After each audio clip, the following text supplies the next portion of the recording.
Justice for the human family, we demand it. Justice, truth, freedom, equality's a must. Us decolonization of the planet. So bust this.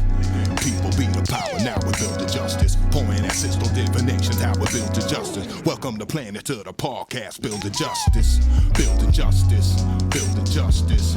Build is to add on or do away with justice. Welcome to Building Justice, a podcast by Sacramento State University's Center on Race, Immigration, and Social Justice, Chris J. We explore critical issues affecting our communities with the hopes of creating a healthier and more just world. Your hosts for today are myself, Heidy Sarabia, Associate Professor in the Department of Sociology at Sac State, and Stan Oden, Professor in the Department of Political Science at Sac State. Thank you for joining us. Today we'll be talking about Stan's life and how his experiences shaped his views of and understandings of social justice. Welcome, Stan. Hey, thank you. It's a pleasure being here. I am honored to be here on this podcast with you, Heidy. I want to start by asking you, Stan, can you tell us where did you grow up and how those experiences growing up shaped your what you do today?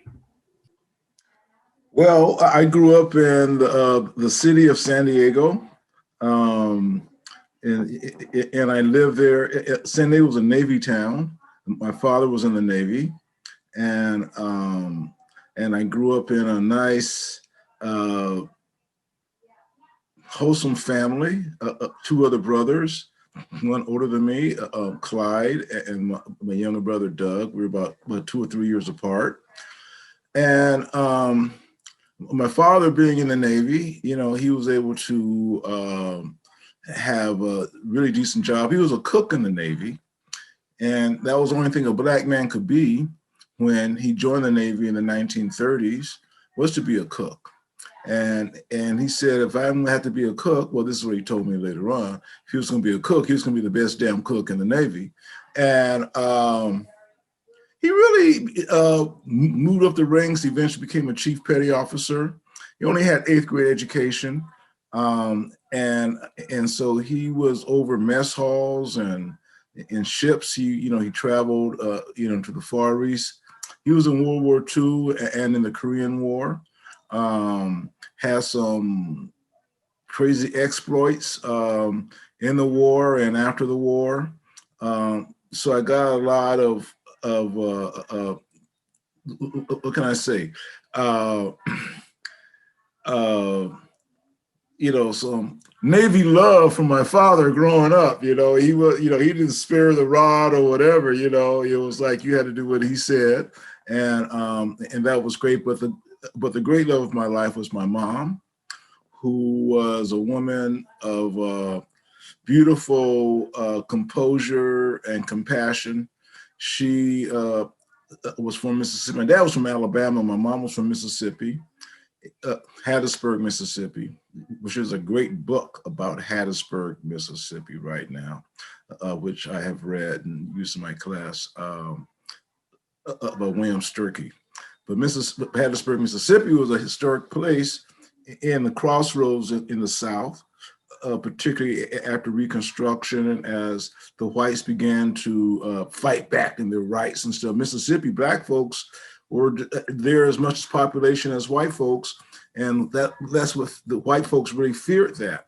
So Black folks in Mississippi were heavily repressed, a lot of lynchings. Hattiesburg was in the midst of all of that.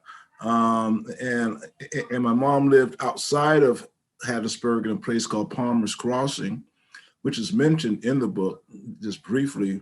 But Palmer's Crossing was a Black kind of village type space where Black folks lived. And my grandmother lived, and my mom's mother lived there, and I visited there several times. My grandmother had the only plumbing in the area, so I like going to see my grandma. Get a warm shower, and I can use the bathroom, not the outhouse. We didn't have outhouses in San Diego. But anyway, that was my mom. My mom, she had gone through high school education, went to 2 years of college education, but then she couldn't go any further. She did some teaching when she was in Mississippi, but of course she was teaching in a segregated area. And then she moved out to San Diego. That's where she ended up meeting my dad. But my mom had a basic understanding of education. Her family had a great foundation of education, and her sisters and her brothers were all basically in San Diego, most of them in San Diego. And so I grew up under that kind of umbrella in San Diego. And so being a part of education was a key part of my life. My mom was always the head of the PTAs in my elementary schools and my junior high schools and high school. She knew the principals. I could not mess up. Yeah, no. You know your mama gonna, I could not mess up. So I had to keep, that wasn't, my older brother was a top ranked student, top ranked leader, went all the way through school, being a top athlete, and eventually got a scholarship to UC Berkeley out of high school. And eventually went to Berkeley and went to the School of Optometry, and became one of the first Black folks, one of the few Black folks to get an optometry degree at UC Berkeley. So I had to follow him, and that was a hard deal. Following him in junior high and high school, and I wasn't an average Joe. I was a very active person in school. But one thing about me that was different from my brother was really articulate, could talk and everything. He even did a little preaching in the church. I had a stutter. I picked up a stutter in the 6th grade and never got rid of it. And it really affected my psychological whatever thing going on, because when you're growing up with the kids in the hood, you stuttering, you always get, people look at you weird or whatever, so sometimes you have to be a little more quiet but in school I always said what I had to say, but I stuttered. It never stopped me from participating in student government. I remember I was always in student government junior high. I was Boys Federation president at Memorial Junior High School, which was the ghetto junior high school in San Diego, mostly Black and brown kids at that school. And I was over all the boys. And it was a nice position to have, but I had to head the assemblies. And one time I had the assembly and I stuttered in front of 1,500 guys, friends of mine and everything. People laughed at me. And I just kind of laughed back, and kind of worked through it, and then afterwards people kind of, making cracks at me, and I just kind of I said, yeah, it happens, what's the deal, But anyway, it kind of built my character around not being afraid. And I didn't stop in high school. I was a student leader in high school. 1965 was one of those years that was a change year in this country. 65, the Civil Rights Movement was hot and heavy in 64, 63. I was following the Civil Rights Movement really carefully. That was how I grew up, but I was very active in high school. I was a cheerleader. I was Boys Federation president. I was in all the major clubs, and then I helped start a Human Relations Council, the first Human Relations Council, and we did some bold things there. And that was how. And then and in the middle of that, of course, in '63 was the assassination of John Kennedy, which really kind of ended my generation's age of innocence. The baby boomers' age of innocence blew up with that assassination. Because I'm a baby boomer, and so, and I can remember that day like I can remember any important day of my life. And so those kind of things influenced me because I started to become much more aware of politics, critical, being more critical in politics at that level. Before I was kind of like, I mean, I grew up in San Diego. That was a Republican town. In fact, I used to go to, I was invited because I was in the Key Club, which was like the Kiwanis, Junior Kiwanis Club. I was in that. I think there was only maybe 2 Black people in there. Maybe it was only 1 or 2 Black people in that club when I was, but they used to invite me to come down because our high school was right next to downtown San Diego, because we had the second oldest high school in California was our high school, San Diego High. Beautiful high school, built like a castle. Oh, unbelievable. Oh, off the hook. And then they tore it down later on, but that's another story.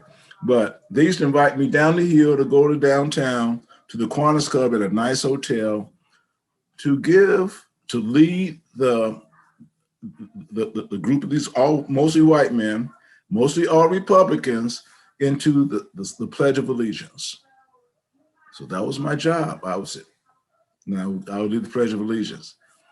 It had great lunches, roast beef, steak, whatever. You know, as I said, I went for the food, yeah. But also, I was picking up stuff. I was there with all these top Republican, you know, they were the business people, but they were top Republicans.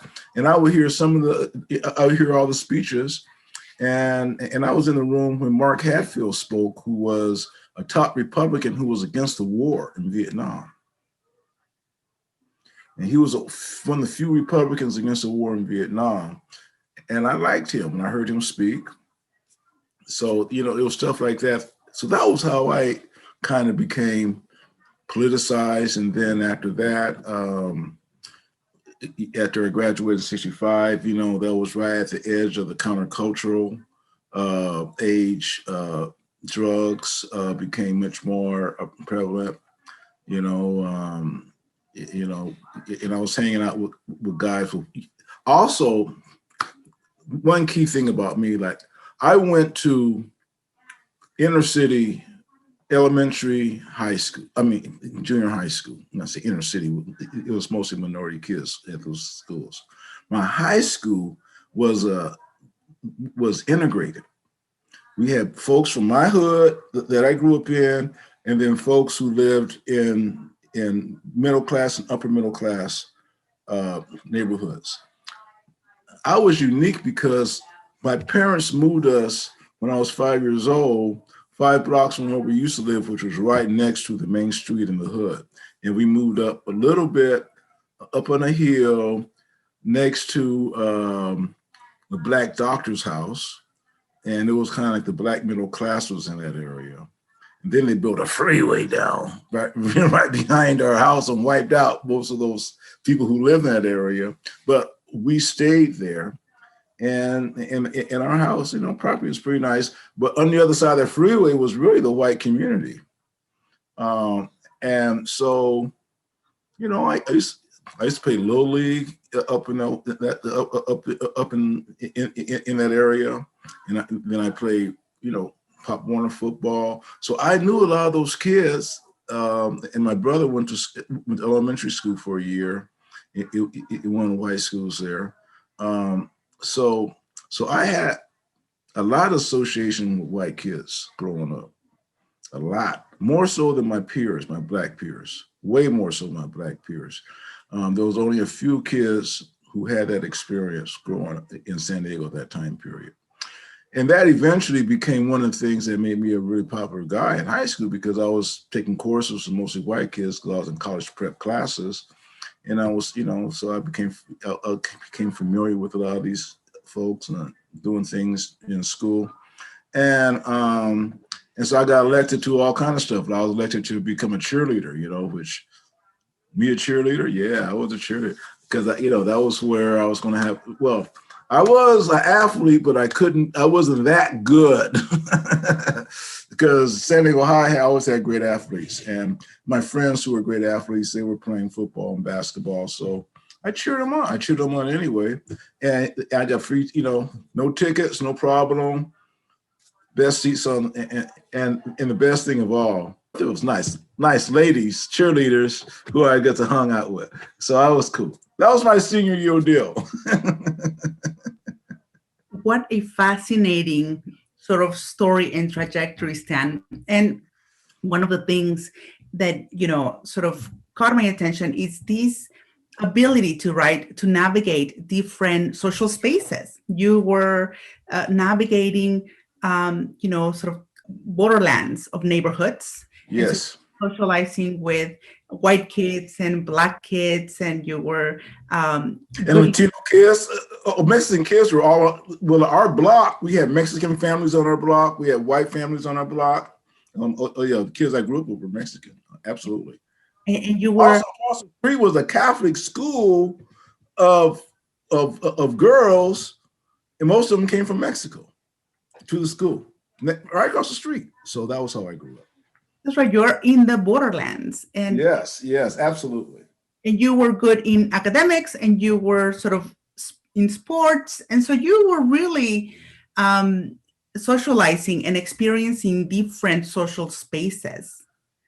And I'm curious about sort of how you navigated these sort of coming of age in a time of political turmoil, because I think, as you sort of mentioned, right, it's not just that you were becoming a young adult, is that you're becoming a young adult in a context of where it's becoming clear that change might take more work than just, than just hoping for it. Oh, that's a great question. One of the things that I was able to do was I was able to, pick up the political vibes and the political culture of the civil rights movement. I had a good friend whose father was one of the Black political intellectual folks in town at that time, and I remember going over to their house, which was only about 2 blocks away, and going to the Friends of SNCC meetings. And most of those folks were white. And, and I wasn't into if they're Jewish or non-Jewish, but I guess a lot of them were probably Jewish. But, in San Diego, there wasn't much of that mixing around. And I remember them being part of the Unitarian Church as well, which no Black people were part of the Unitarian Church, but my friend's father was, parents were. So I was around that environment and and dig it. I was into Bob Dylan and into the folk singers of the civil rights movement, Pete Seeger and all of that, as well as into, Motown. I mean, I was into both, and, but anyway, so my socialization process, my politicization process in San Diego was one in which I, had some understanding what was going on. Then on top of that, I had relatives who lived in the Bay Area. I had a Jewish aunt who was married to my mother's brother, and she was probably the most radical person that I've ever met in my life, and she nurtured me politically, basically. Arlene Slaughter is her name, and my aunt Arlene Slaughter was a real estate broker in Oakland, and she pushed civil rights and housing and other areas. She was a part of the Democratic Party. She was connected, she had connections to other radical organizations. She came up as a socialist basically out of New York. And so she was a successful real estate broker, but she was a crusader for civil rights. So she was instrumental, if not the key person, in integrating the Berkeley and Oakland Hills, because she used different techniques and tactics to be able to get Black people houses in the hills. And she was involved with most of the real estate struggles around redlining and all those things. And in the 60s, as the 60s became more volatile, for example, with the creation of the Black Panther Party in Oakland, she became the Black Panther Party's real estate broker. So she was connected with the Black Panther Party. So and I would be, and then also 1967, well, like I went to 2 years of community college in San Diego. I should have went to a UC or a 4-year school, but only 5 Black folks in my high school went to a 4-year school out of high school.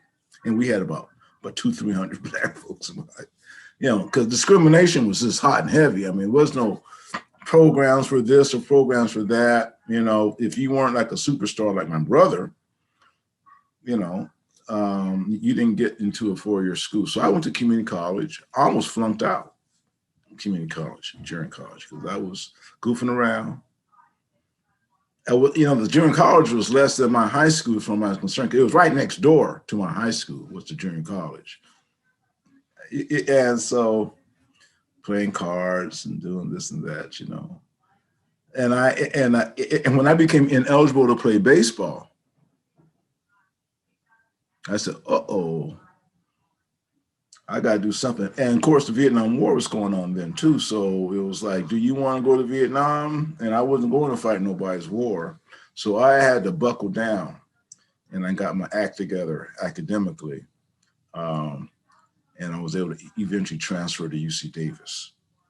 So I was going to Davis 67. The Black Panther Party had started in 66. There was only 40 Black students on campus. I went to Davis because I could play football up there. I wanted to play football. I still had this dream of playing football. Even though I didn't play football in high school, I played a little bit of football during college, and I got a little bit buffed. I did a lot of running, so I became a little bit faster. And so upon a recommendation from the football coach at San Diego City College, I got a chance to walk on at UC Davis. They know who I was, and I know who they were.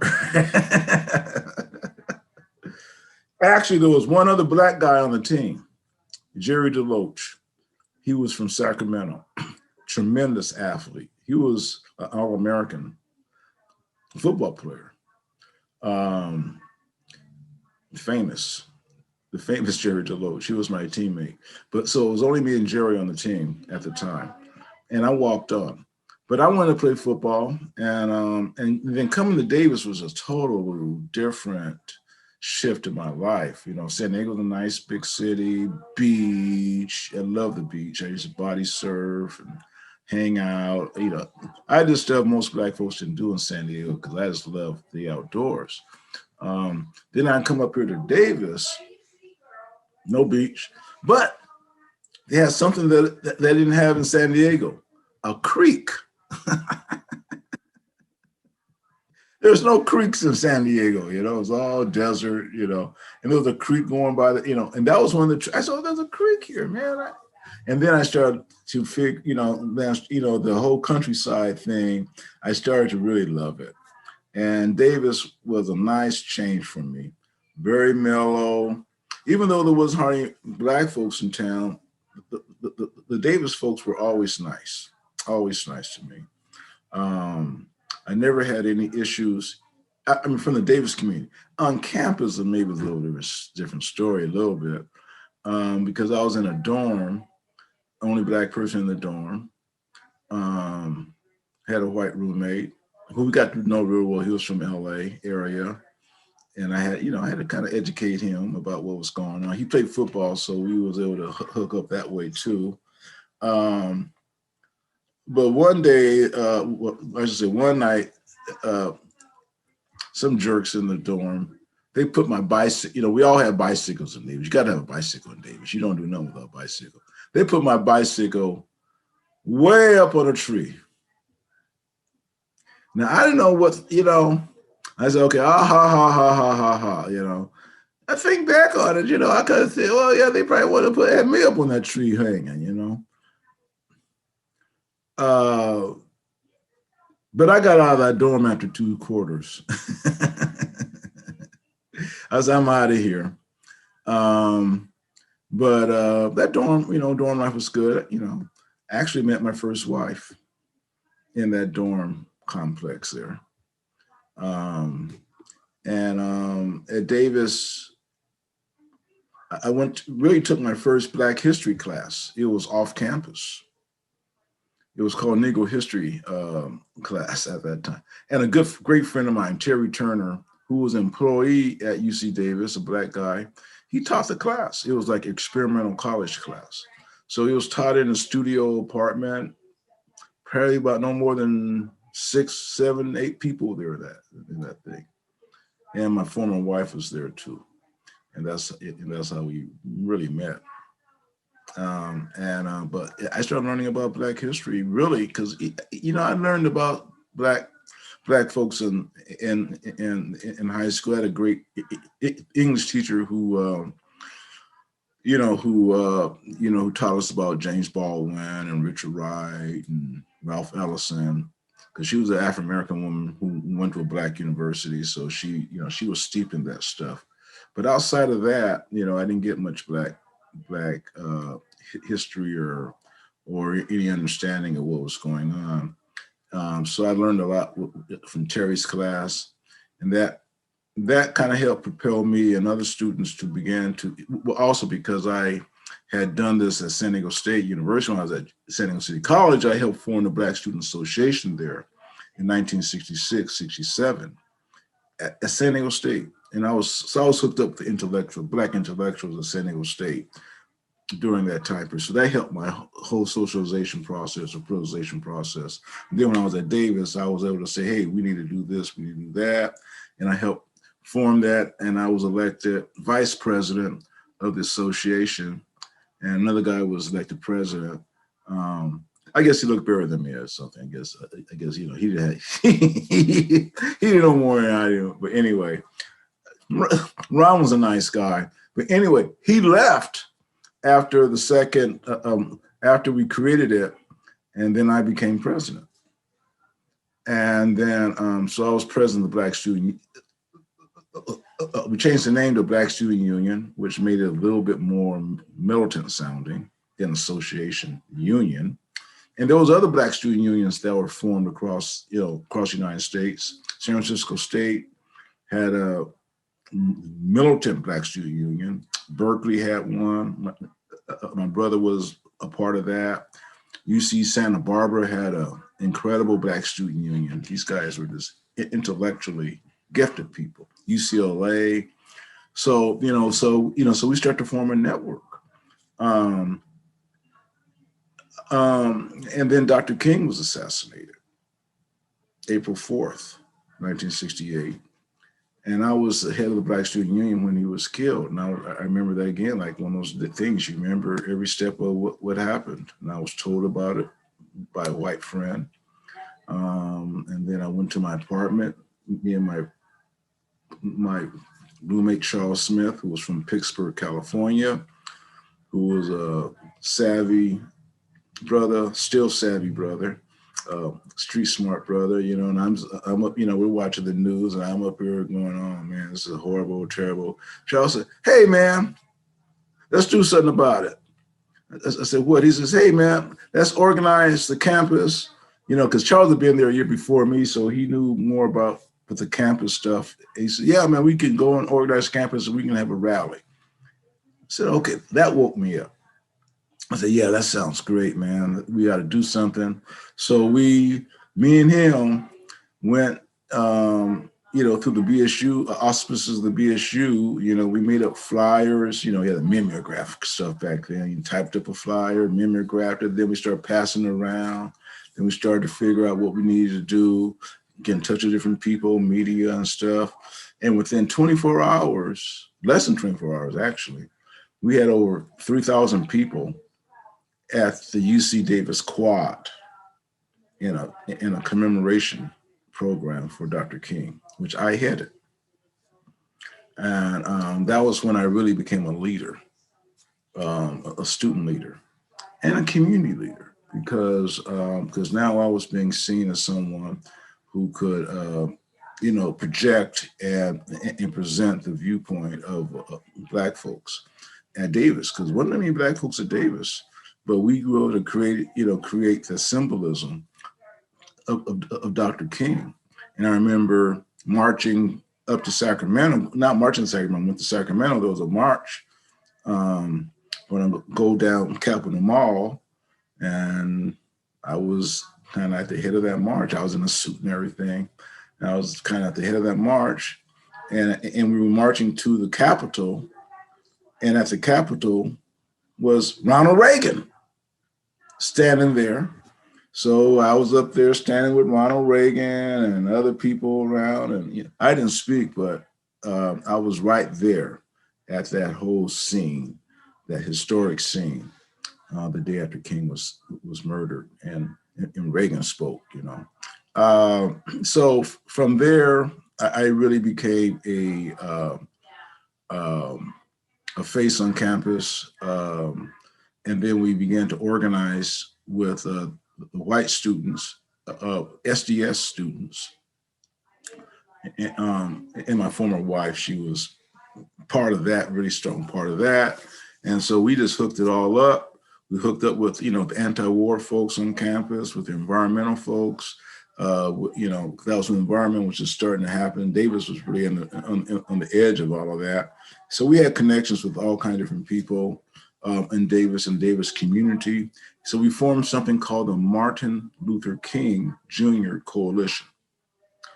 And we began to make demands around inclusion of students of color at Davis, more faculty members, just a whole range of. We didn't call them demands, we called them proposals, because everybody else was calling everything demands. So we said, oh, this is Davis, everybody's, kind of, easygoing, and maybe we can persuade people better. So we called them proposals. We proposed this. We didn't say we demand, we proposed this. And I really think it was a good organizing way of doing it. And so we were able to really organize the students on campus to the point of where the regents were meeting, and they could not meet in UCLA. They could not meet at Berkeley, because the students wouldn't allow them, or they would, So, okay, well, we'll go to Davis. It's quiet there. Well, they came to Davis, and we organized about 2,000 students to come to the meeting. I was part of a contingent of folks that met with a committee of the regents. So here we were in a meeting room with all these millionaire regents folks, and I was in a dashiki, and saying, yeah, well, we want this, we want that, and I'm talking with Hearst, Miss Catherine, with Catherine Hearst's mom, whatever, forget her real name, Mrs. Hearst.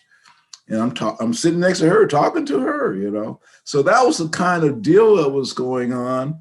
And then at that regents meeting, Reagan was sitting in the room because he was the governor, and he had called out the CHP on us because we had all the students there, and he had them massed at the Davis Airport, not far from the campus.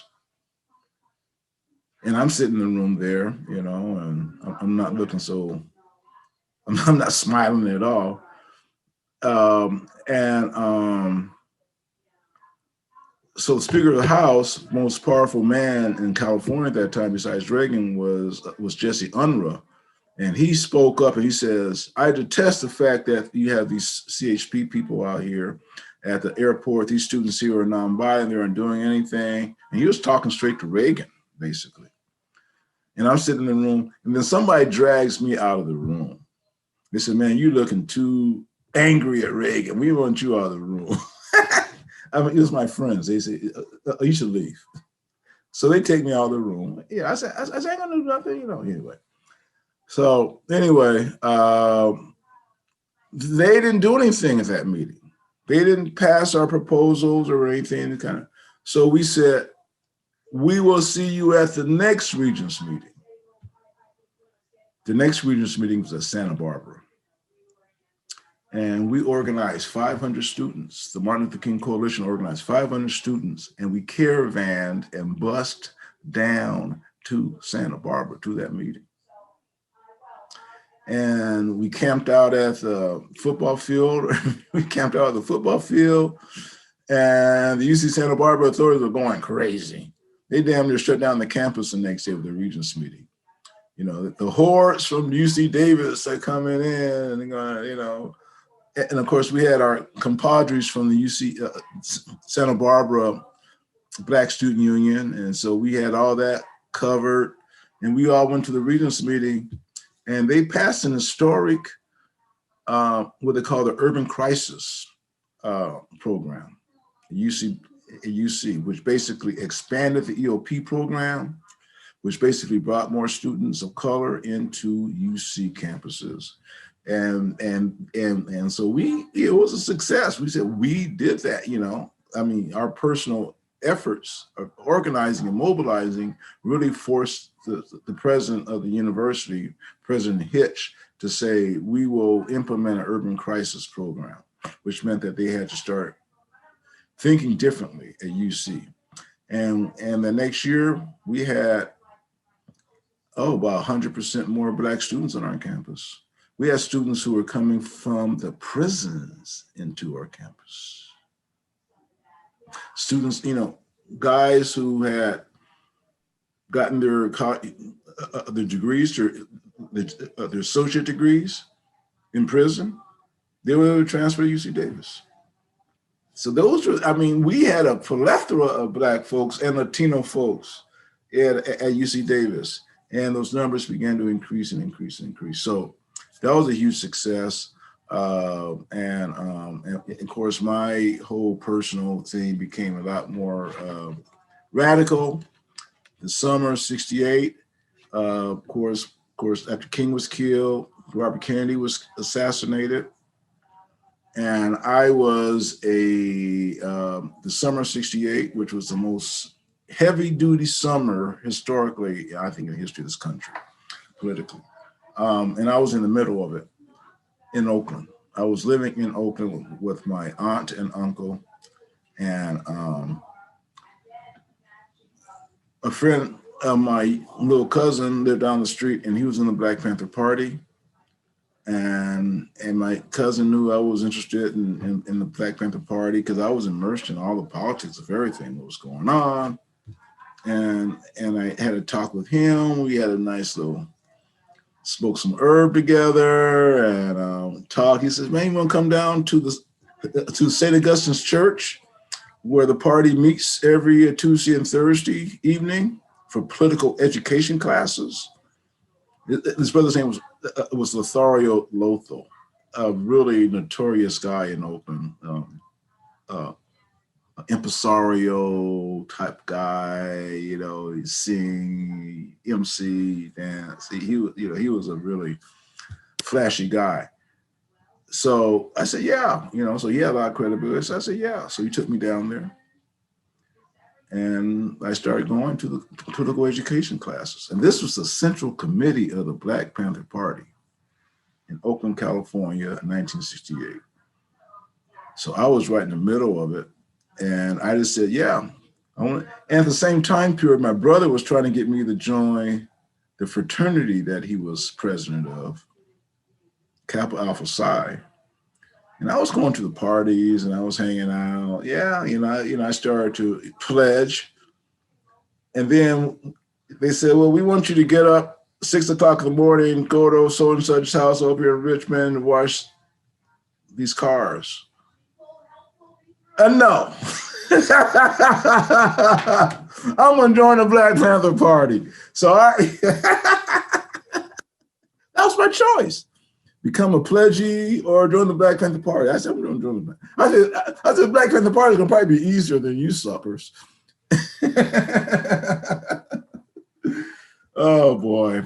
My brother thought I was crazy, but I did it.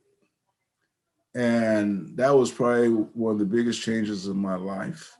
Well, it was the biggest change in my life, besides becoming a leader at Davis. But now I'm right in the middle of the hurricane.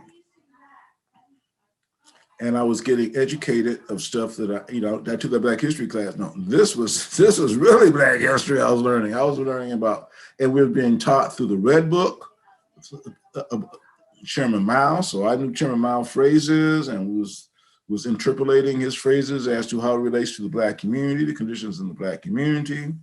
Now and then the leadership will come into the meeting. David Hilliard would come in, or Bobby Seale would come in, or something would happen, And then before I knew it, I was being assigned to go to rallies to do security at Black Panther Party. I was in the Black Panther Party. And so I was going to rallies in San Francisco. I remember going to a rally at the Fillmore Auditorium, providing security there. Eldridge Cleaver was there speaking. I remember doing that at the Infirmary Park, or now called Bobby Hutton Park. Bobby Seale was speaking.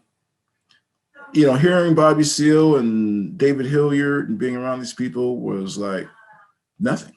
That was like everyday stuff, living in. And of course, the summer '68 was the Free Huey summer. Huey Newton was in jail.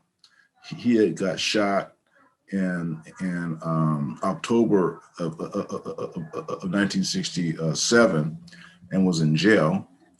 And I was able to immerse myself in all that stuff. For example, like they had a big celebration for Huey Newton at the Oakland Auditorium, and it was the announcement of the merger between SNCC and the Black Panther Party. And because I was student leader, I was invited to a meeting with Stokely Carmichael.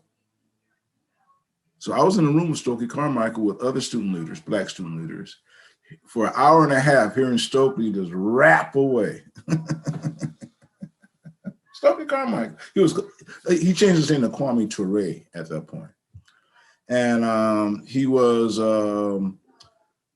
at that point, he had joined the Black Panther Party as Prime Minister of the Black Panther Party.